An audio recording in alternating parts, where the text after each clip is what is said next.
Good day, everyone. I'm Hannah Sofia Bikutelyar, and now we're going to talk about something very important for every business and organization: how companies act responsibly and ethically. My part will give us an overview of corporate social responsibility or CSR and workplace ethics and why these are so crucial. First, let's look at our introduction points. We'll get a general understanding of what CSR and workplace ethics are. Then, we'll discuss the importance of responsible and ethical business practices. Why do companies need to care more than just making money? It's about building trust and ensuring long term success. Now, let's move on to the definition of CSR. Based on the image, CSR is a company's commitment to ethical and sustainable practices. This means a company promises to do things in a way that is fair, honest, and good for the long run. So, in summary, our introduction highlights that CSR and ethics are about how businesses commit doing good, going beyond just legal rules, and thinking about everyone affected, from the environment to the people. These are the aspect of CSR. First, environmental sustainability. One of the aspect that a business can grow is through environmental sustainability that aligns sa imuang pangunahuna para sa imong kaugalingon ug para pod sa sumusunod. As a human, naa na gyud na sa tuwa ang maglantaw sa huga ug limpyo. It means natural na sa tuwa ang pagkalimpyado. What we call intrinsic means something that is natural to the person or inherent. So if the business or the company is clean, reducing pollution and using sustainable resources, pasabot nga ang mga employees and customers is safe ug healthy ang ilang environment. Second, ethical labor practices. Isa sa pinakaimportante within the organization is respect, fairness, and dignity. Dapat kita wala tay gidapigan nga naa always ang patas nga treatment towards the people nga around us in the organization. So isa ka company, ang paghatag sa reward is dili kayo siya importante, kay ang pinaka-importante gyud is ma-feel nila nga bilong sila og matrato nimo sila nga naay dignity ug worth. Tungod ani makasecure ka sa ilang loyalty and can build trust and can make a healthy environment to a company or organization. Third, community engagement. As a human being, isa gid sa atong nature is ang pagpakihigalaay o pag-participate sa mga kalihukan sa mga komunidad. Kung ang usa ka company kay maghatag or maghimo sa mga butang nga makatabang o makabenepisyo sa mga katawhan sa komunidad alang sa kaayuhan sa tanan, pinaagi sa pag-volunteer o pagpanghatag. Kana makahatag sa isa ka tawo nga gitawag nga collective identity o ang usa ka individual is part sa community kay unsang imong gihatag doble pud na nga mabalik sa imuha. Kay kung magsuporta ang kumpanya sa komunidad, ang komunidad pud mo suporta sa imong kumpanya or reciprocity. Fourth, stakeholder engagement. It is one of the most important sa usa ka company o ang komunikasyon o pagsinabtana pasabot nga sa usa ka kumpanya dapat nga democratic, dapat nga madunggan nimo ang tanan nila mga suggestions or unsa pa na diya or mga concerns, dili ka ikaw ang dako imo ra gyud tanan gusto masunod. Ang effective nga engagement can lead to autonomy and control para nga ang inyong mga decision is insakto nga dili inyo kamahayan so maabot. It is also lead to transparency and accountability and a good and healthy environment their teams or your co-workers. These are the benefits of CSR. First, enhance reputation. Kung ang usa ka kumpanya kay responsible sa ilang mga decisions ug mga buhat, makahatag na og signal or dungog sa public nga maayo ilang kumpanya. Example, pag na sila mga reklamo is ila dayon ginasulbad, so it generates them to a positive halo effect, means nga ang ilang maayo nga reputation or dungog is dili lang sa usa ka area kung dili appeal pod sa uban nga area. So makahatag na siya og advantage nga magka-gain og daghang customers tungod sa imong maayo nga dungog. Second, attract and retains talent. When ang usa ka kumpanya is ga-care about sa social issues or ang kumpanya nga known siya tungod sa ilang positive nga environment nga makita sa mga tao ug ikaw usapod nga gusto makatrabaho sa smooth ug kabalo ka nga na feel nimo ang positive nga vibe ana nga kumpanya, kumbaga dili siya toxic nga mga tao, so syempre mas ganahan jud ka nga mag-apply dito nga kumpanya. And if nakatrabaho na jud ka or nakasulod na ka dito nga kumpanya, mahimo na din nimo place nga mas gusto ka magstay because ma-feel nimo nga you are part of the company ug mas connected ka kung unsay purpose sa company. Third, investor confidence. Manage organization that considers long-term social and environmental factors that could eventually impact the bottom line. This reduces the perception of ethical or legal exposure, appealing to the investor's desire for security and loss aversion. This positive perception often creates a moral premium. Investors are more likely to support a company they believe is managed by ethical leaders, fulfilling the human need to affiliate with institutions and embody integrity and prudence. Fourth, risk management. CSR helps a company avoid problems by making people feel safe and confident about the company. When a company cares about social issues and keeps an eye on things like supply chains and communities, it can spot and fix issues before they become big problems. This creates goodwill or trust with people and communities. If something goes wrong later, people are more likely to forgive the company because of the good relationship built before. And lastly, encourage innovation. CSR encourage innovation by challenging employees to find creative solutions for social and environmental goals like saving water or reducing waste. This goal push teams to think outside the box and develop new ideas such as sustainable materials. This taps into people's natural desire to master skills and solve problems. Seeing social issues as opportunities inspire employees to create breakthrough that help society and boost the company success. Corporate social responsibility, or known CSR in the Philippines, specifically in Northern Mindanao, focuses on first, community development disaster relief, helping communities grow and recover from disaster.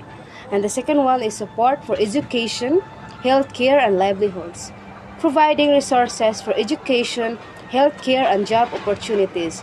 And let's go to the last one is reforestation and coastal cleanup project, taking actions to protect the environment by planting trees and cleaning up coastal areas. In corporate social responsibility, for the part of definition of workplace ethics. Workplace ethics refers to the moral principles that guide how employees behave in a company. It is about doing what is right even when nobody is watching.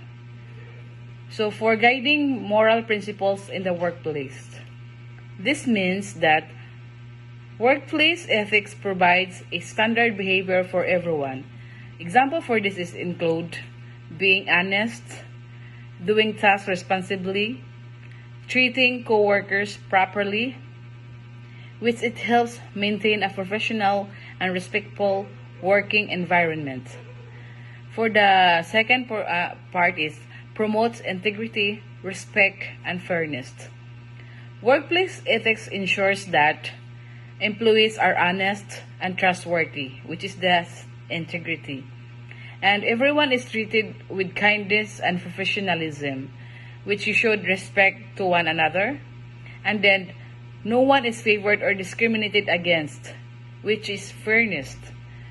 This creates a healthy, safe, and productive workplace. So here are the key elements of workplace ethics. First one, integrity. Integrity means being honest and doing right thing even when no one is watching. It's about staying true your values. So for example, kung halimbawa kanang nakay nakita na kwarta, bisan walay nakakita sa imo gyapon to siya gina kon bitaw nga nakoy nakitaan. Tapos ang ikaduha dayon kay respect. Respect means treating everyone with courtesy, kindness, and professionalism regardless for their position, background, or beliefs. So, once gani nga na mo sa general meeting mo, ayaw to i-interrupt ang kung nakay tuyo para respect ba. Then, fairness. Fairness means making decision without favoritism or bias. Everyone gets equal treatment and equal opportunities. For example, kanang ang imuhang manager naghatag sa task sa inyo based on your skills and availability on who they personally like more. For kanang dapat kung naghatag siya sa inyo, dapat fair lang bitaw, kanang dili siya kanang kani siya kay favorite ina ko siya, dapat maura ni siya kung tagaan. Then fourth, accountability. Accountability means taking responsibility or for your actions, good or bad. You accept mistakes and work to fix them. For example, kanang ang employee kay nagsubmit siya sa late report. So, iyang gina-admit nga mali gito niya. Kanang wala siya gina-blame na lain tao bitaw. Then, ang last din kay confidentiality. Confidentiality means protecting private informations about the company, coworkers, and clients. You don't share sensitive information. So, for halimbawa, example ka ng secretary ka. Siyempre, pag one secretary ka, kanang kabalugi ka kung unsay mga rules and regulation, dapat dili gito nimo isaba sa mga coworkers or even friends nimo. Dapat private lagi to siya, confidential lagi to siya na mga information. Workplace ethics. So why workplace ethics is essential? Workplace ethics is essential in every organization because workplace ethics refers to the moral principles that guide how employees behave, interact, and make decisions at work. So first is build trust. So when people in the workplace act with honesty and integrity, trust naturally grows. Employees feel safe to share ideas, raise concerns, and work with confidence. A workplace built on trust becomes more positive and collaborative. Next is enhances productivity. So good ethics lead to better teamwork and smoother workflow. So when people respect each other and follow rules, there are fewer conflicts, fewer delays, and more focus on getting work done. This results in higher productivity for both employees and the organization. Third is that ensures legal compliance. So ethical behavior helps an organization follow laws and regulations. So this protects the company from legal issues, penalties, or violations that can harm operations. Being ethical means doing the right thing, even when no one is watching. So fourth is protects reputation. So a company known for strong ethics earns the trust of customers, partners, and the community. One unethical action can damage an organization's image, but consistently ethical behavior builds long-term respect and credibility. Last is improves employee retention. So employees are more likely to stay in a workplace where they feel valued, respected, and treated fairly. Ethical environments reduce stress, increase job satisfaction, and create a sense of belonging. When employees feel good about where they work, they stay longer and perform better. So to sum up everything, workplace ethics is not just a set of rules. It's the foundation of a healthy, productive, and successful workplace. By practicing integrity, respect, fairness, accountability, and confidentiality, we help build a work environment where everyone can thrive. To the common ethical issues. These are the typical technical problems that can arise in the workplace. First, conflicts of interest. When someone's personal interests interfere with their work duties. The second one is discrimination, very relevant, treating people unfairly based on their race, gender, or other factors. And the third one is harassment, unwanted behavior that makes others feel uncomfortable or unsafe. And the fourth one is data privacy concerns, issues regarding the misuse of improper handling of private information. And the last one is bribery and corruption, offering or accepting bribes or engaging in dishonest practices. Promoting workplace ethics. First, Code of Conduct. A set of rules outlining the organization's values, ethical standard, and expected behavior of employees. It serves as a guide for decision making and ensures everyone understands what is considered acceptable and unacceptable conduct. Second is ethics training. Educational programs designed to teach employees about ethical principles, the company's code of conduct, and how to handle ethical dilemmas. It helps employees recognize and address ethical issues that may arise in their jobs, promoting a culture of integrity. Third, leadership by example. When leaders consistently demonstrate ethical behavior in their action and decisions, it sets the tone for the entire organization, influencing employees to follow suit and reinforcing the importance of ethics. Fourth, whistleblower protection. policies and legal measures that protect employees who report illegal or unethical activities within the organization. It encourages individuals to speak up without fear of retaliations, helping to uncover and address misconduct. And lastly, the regular audits.